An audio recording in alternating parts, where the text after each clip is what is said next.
I would like, at the very outset of my concluding remarks, to express my deep appreciation to the ambassadors of Norway and Armenia for taking this joint initiative in organizing this special event on the occasion of the 150th anniversary of the birth of Fridtjof Nansen. In fact, there are people in human history who have remained on the periphery of human history. There are also human persons who, with their impact-making reflection and transforming actions, have transcended the time and the space imposed in this world, sometimes by human beings. These are people with deep faith, clear vision, and firm commitment. And the history is the true judge of the life and the work of a person. And the criterion of its judgment is this: what a human being gives or does for the promotion of spiritual, moral, ethical, cultural, and human values, principles, and ideals. Fridtjof Nansen, the simple yet great man, this multi-dimensional Norwegian, with his humanitarian action, with his literary and scientific achievements, and particularly for the Armenians, with his firm commitment to human rights,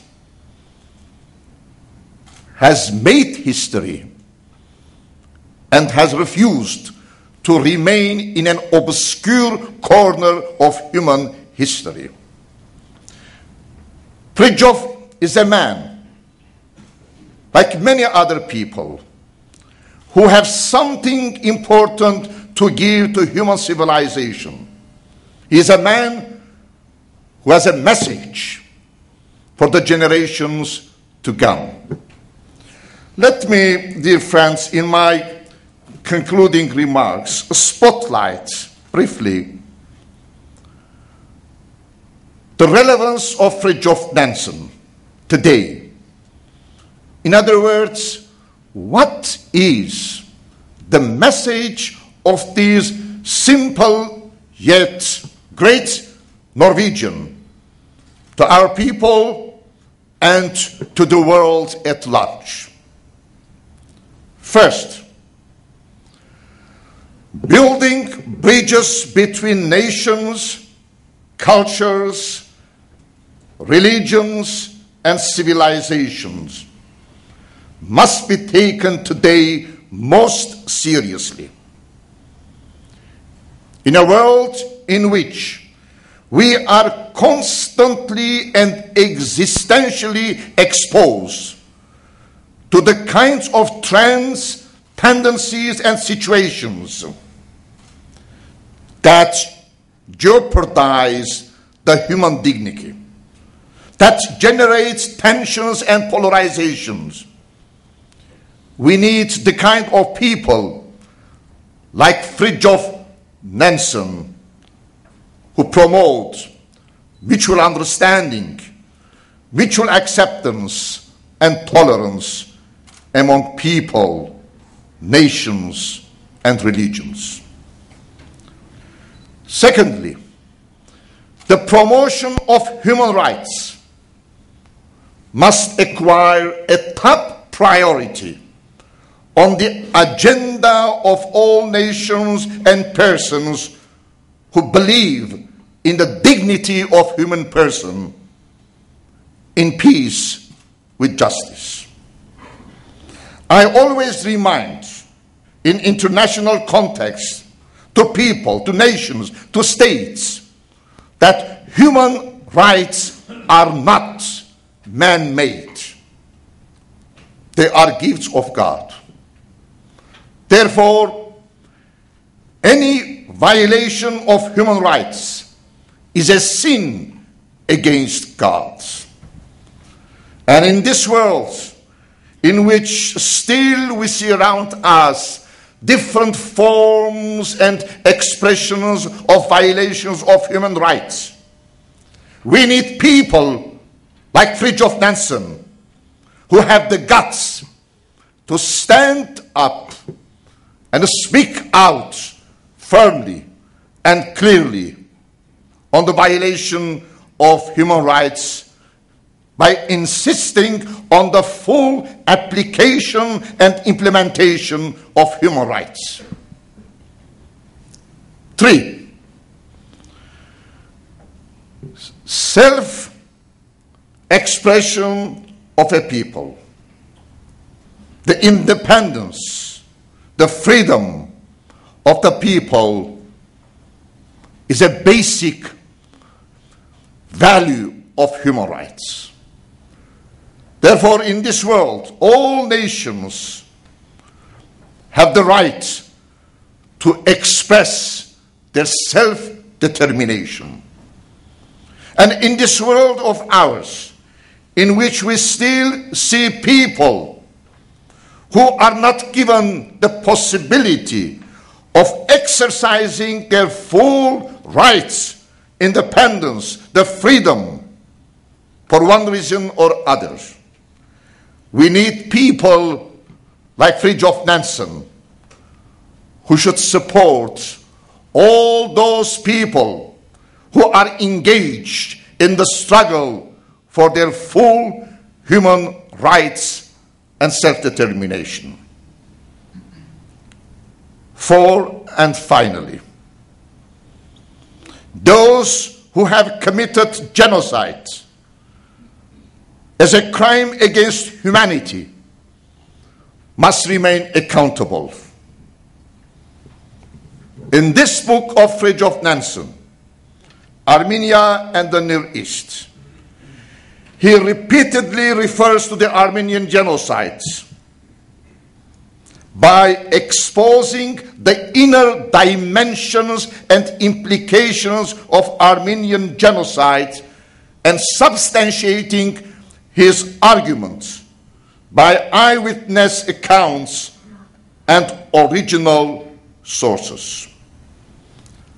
Furthermore, Fridtjof Nansen challenges the Ottoman Empire, the Turkey, to recognize the truth, to accept the genocide. Moreover, he challenges the international community by reminding all nations that a crime is committed, a well-planned and executed genocide against the Armenian people, and therefore the international community cannot remain silent. And the last words of this book is really prophetic words. Fridtjof Nansen concludes this book by saying, the Armenian people have never abandoned hope. They are waiting year by year, waiting by struggling and working hard. Yes, indeed. We are waiting year by year, but not waiting in a passive way, but by struggling for the rights of our people. And in the same book, Fridtjof Nansen says nobody can crush the spirit of Armenian people. These are his words. My goodness, what a mighty word. A person who has been able to discern the spirit of Armenian people. Nobody can crush the spirit of our people. And history is an eloquent manifestation that all these sufferings, different kinds of genocidal attitude vis-a-vis the Armenian people, have not been able to crush the spirit and the Armenianness of our people in Armenia and in diaspora. Mr. Ambassador of Norway, we are immensely grateful for what Fridtjof Nansen did and gave to our people at the most crucial juncture of our modern history. For us, and I also believe for you, Fridtjof Nansen doesn't belong to the past. As I said, he has a message. He has a sacred legacy to all of us, to all people who believe in human rights, who believe in humanitarian action, who believe in self-determination of people, who believe in the dignity of human person. And the legacy is that, Mr. Ambassador, our two nations, as partners, and engage in the same process of empowering people who are struggle for their human rights. We must continue our work together. This is the legacy of Fridtjof Nansen. May God bless the soul of Fridtjof Nansen.